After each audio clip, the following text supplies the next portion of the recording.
I moved into this neighborhood expecting peace. A fresh start after a divorce that drained every piece of hope left inside me. This house wasn't perfect, but it was mine. Cracked walls, dead lawn, old wiring, none of that mattered. I looked at this place and imagined rebuilding my life one nail at a time. For the first week, I heard nothing but silence. Neighbors waved politely. Kids laughed in the distance. For the first time in a long time, I thought I'd finally escaped chaos. That was before I met her. Karen, the HOA president. The moment she introduced herself, she did it like she was welcoming a new employee to a job nobody applied for. She had a clipboard in hand, measuring tape around her neck. Her smile, sharp and fake, could cut through concrete. Trash bins must be pulled in by 7 p.m. sharp, she said, glancing at my driveway. We'll let this first violation slide. I laughed, thinking she was joking. She wasn't. 2 weeks later, I opened my electric bill. Maybe the zeros were printed wrong. There was no way I'd use that much power.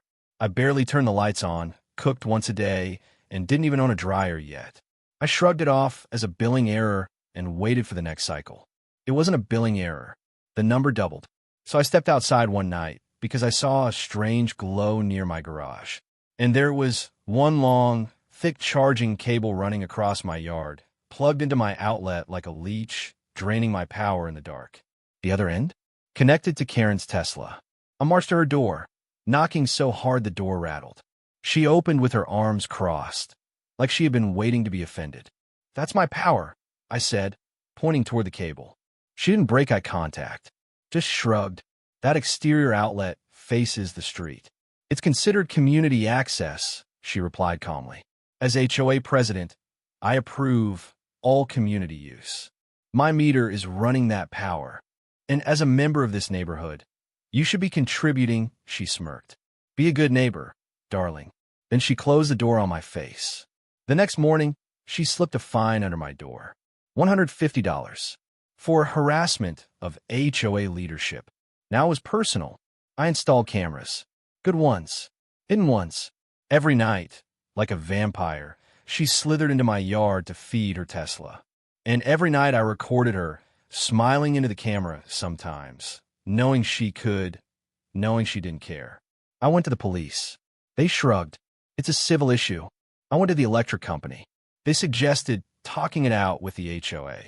Talking was over. I called my friend Max, a licensed electrician. The moment he saw the footage, he grinned like a kid about to light a firecracker. She wants power, he said. Let's give her power. We installed a surge system, a legal one. If someone plugged into my grid without authorization, the system would trip into overload protection mode. Perfectly legal. Perfectly safe for me. Not for a Tesla battery. The very next night, she came again. 1:12 a.m. Like clockwork. She plugged in confidently, probably humming to herself. Max and I watched from the living room window, holding our breath. There was a tiny pop, then a spark.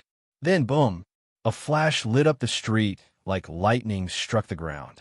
Karen screamed, loud enough to wake the dead. Smoke poured out of the charging port. Her car, alarms wailed.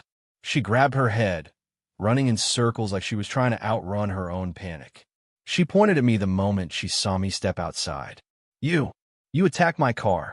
I'm calling the police. The cops arrived, lights flashing. Karen sprinted to them like she found salvation.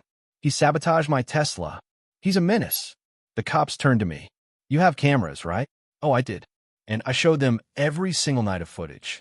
Karen's face drained of color as the officers watched her theft in crisp HD silence.